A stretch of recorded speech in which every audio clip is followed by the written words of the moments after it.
السلام علیکم ورحمۃ اللہ وبرکاتہ۔ بسم اللہ الرحمن الرحیم۔ اس روایت میں جو واقعہ بیان کیا جا رہا ہے وہ خوارق کبیر سے ہے۔ اس دنیا میں عام طور پر اللہ تعالیٰ کی عطائیں اسباب ہی کے سلسلہ سے ملتی ہیں، لیکن کبھی کبھی اللہ تعالیٰ کی قدرت کا یہ تماشا بھی ظہور میں آتا ہے کہ عالمی اسباب کے عام دستور کے خلاف براہ راست اللہ تعالیٰ کی قدرت سے ایسے واقعات ظاہر ہوتے ہی بے شک اللہ تعالیٰ جو زمین و آسمان کا پیدا کرنے والا ہے، اس کے لیے یہ کچھ بھی مشکل نہیں۔ پھر اس قسم کے واقعات اگر اللہ کے کسی پیغمبر کے ہاتھ پر ظاہر ہوں تو ان کو معجزہ کہا جاتا ہے، اور اگر ان کے کسی متبع امتی کے ہاتھ پہ ایسے واقعہ کا ظہور ہو تو اس کو کرامت کہا جاتا ہے۔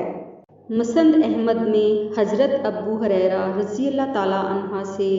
روایت ہے، بیان کرتے ہیں کہ رسول اللہ صلی اللہ علیہ وآلہ وسلم کے زمانہ میں اللہ کا ایک بندہ اپنے اہل و عیال کے پاس پہنچا۔ جب اس نے ان کو فقر و فاقہ کی حالت میں دیکھا تو تنہائی میں اللہ سے دعا کرنے کے لیے جنگل کی طرف چل دیا۔ جب اس کی نیک بیوی نے دیکھا کہ شوہر اللہ تعالیٰ سے مانگنے کے لیے گئے ہیں تو اللہ تعالیٰ کے فضل و کرم پر بھروسہ کر کے اس نے تیاری شروع کر دی۔ وہ اٹھ کر چکی کے پاس آئی اور اس کو تیار کیا تاکہ اللہ تعالیٰ کے حکم سے کہیں سے کچھ غلہ آئے تو جلدی سے اس کو پیسا جا سکے۔ پھر وہ تنور کے پاس گئی اور اس کو گرم کیا تاکہ آٹا پس جانے کے بعد پھر روٹی پکانے میں دیر نہ لگے۔ پھر اس نے خود بھی دعا کی اور اللہ تعالیٰ سے عرض کیا کہ اے مالک ہمیں رزق دے۔ اب اس کے بعد اس نے دیکھا کہ چکی کے گرد آٹے کے لیے جو جگہ بنی ہوتی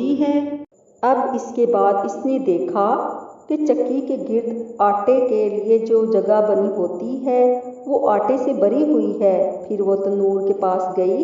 تو دیکھا کہ تنور بھی روٹیوں سے بھرا ہوا ہے اور جتنی روٹیاں اس میں لگ سکتی تھی لگی ہوئی ہیں۔ اس کے بعد اس بیوی کے شوہر واپس آئے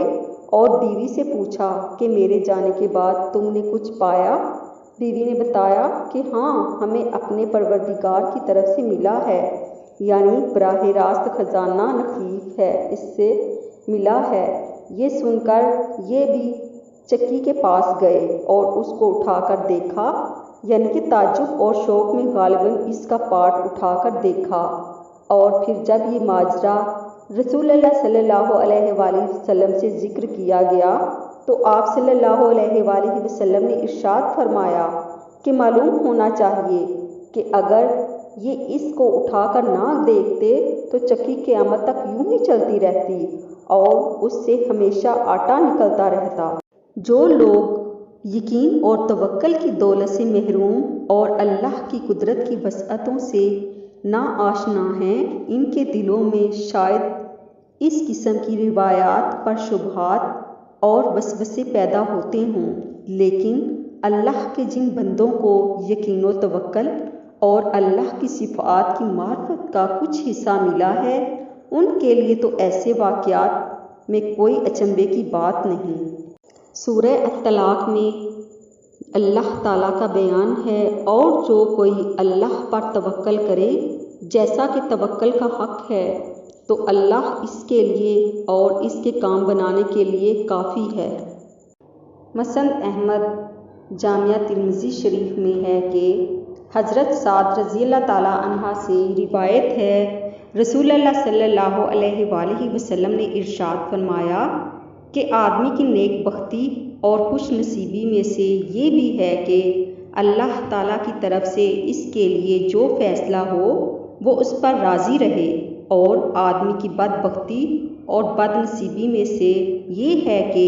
وہ اللہ تعالیٰ سے اپنے لیے خیر اور بھلائی کا طالب نہ ہو،